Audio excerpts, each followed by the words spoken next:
This channel. நம்ம இன்றைக்கி இந்த சேனல் என்ன பார்க்க போகிறோம்னா, சண்டே ஸ்பெஷலாக சிக்கன் வாங்கி வந்தாங்க. அந்த சிக்கனை வச்சு சிக்கன் ரைஸ் செய்யலாம் பாருங்கள். அதுக்கு என்ன பண்ணி வச்சுருக்கேன்னா, கோஸ், கேரட், பீன்ஸ், குடமிளகா, அப்புறம் எல்லாத்தையும் கட் பண்ணி வச்சிட்டேன். அப்புறம் சிக்கன் பாருங்கள், சிக்கன் வறுத்து நல்லா சின்ன சின்ன பீஸாக கட் பண்ணி வச்சிட்டேன். அப்புறம் முட்டை வந்து ஃபஸ்ட்டே வறுத்து எடுத்து வச்சுட்டேன் கொஞ்சமாக. அப்புறம் மிளகாத்தூள், மசாலாத்தூள்லாம் இருக்குது, வெறும் மிளகாத்தூள், உப்பு, அப்புறம் இஞ்சி பூண்டு, அப்புறம் வெங்காயம் எல்லாமே இருக்குது பாருங்கள். இதை வச்சு எப்படி செய்யணும்னு பார்க்கலாம். வீடியோ போட்டிருக்கோம் இதுக்கு முன்னாடி வீடியோ, நீங்கள் வேணால் போய் செக் பண்ணி பாருங்கள். இது எப்படி செய்யணும், சிக்கன் எப்படி வரும். அதனாலே நம்ம எண்ணெய் ஊற்றி சிக்கன் ரைஸ் செஞ்சுக்கலாம். எண்ணெய் வானம் நல்லா காஞ்சிச்சு, இப்போ எண்ணெய் ஊற்றிக்கலாம்.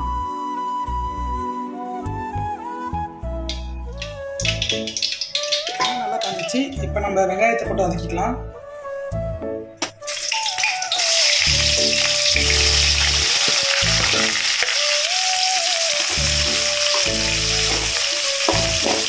வெங்காயம் வதக்கிட்டோன்னே இஞ்சி பூண்டு கொஞ்சமாக சேர்த்து அதுக்கப்புறமா நம்ம பார்க்கலாம். இப்போ இஞ்சி பூண்டு பேஸ்ட் சேர்த்துக்கலாம்.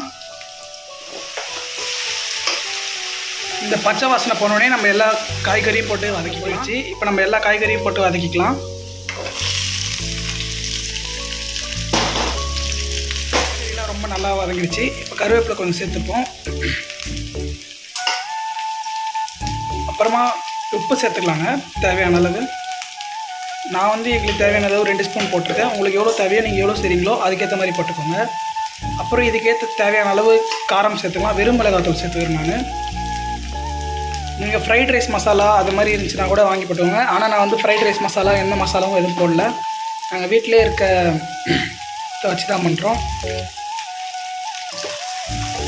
போட்டு நல்லா கலந்துடலாம். சாஸ் மட்டும் கொஞ்சம் ஊற்றிக்கிறேன்.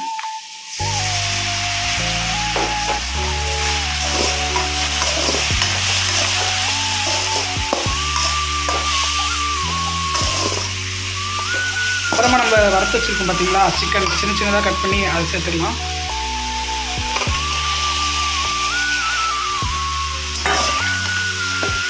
இது கூடவே நம்ம முட்டையும் சேர்த்துக்கலாம்.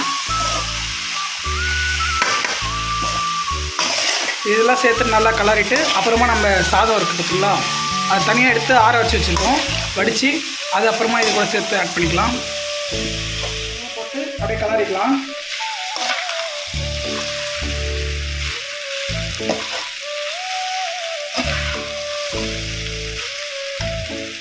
இது மாதிரி நல்லா கலரிட்டு நம்ம பார்ப்போங்க. கேஸ் நல்லா ஹையிலே வச்சு இது மாதிரி கலரிட்டு இருக்கோம். லாஸ்ட்டாக இது கலரி முடிச்சோடனே நம்ம மிளகுத்தூள் சேர்த்து இன்னும் நல்லா கலரிக்கலாம். இப்போ நம்ம மிளகுத்தூள் சேர்த்து இன்னும் கொஞ்சம் கலரிப்போம். நீங்களும் இதை மாதிரி ட்ரை பண்ணி பாருங்கள். அப்படி இவ்வளோ ரிஸ்க் எடுத்து பண்ணோமான்னு கடையில் கேட்டிங்கன்னா, கடையில் போய்ட்டு ஒரு 100 ரூபா கொடுத்து சிக்கன் ரைஸ் வாங்கி ஜாலியாக சாப்பிட்டு என்ஜாய் பண்ணுங்கள். ஷேர் பண்ணுங்கள், சப்ஸ்கிரைப் பண்ணுங்கள். பாய் பாய்.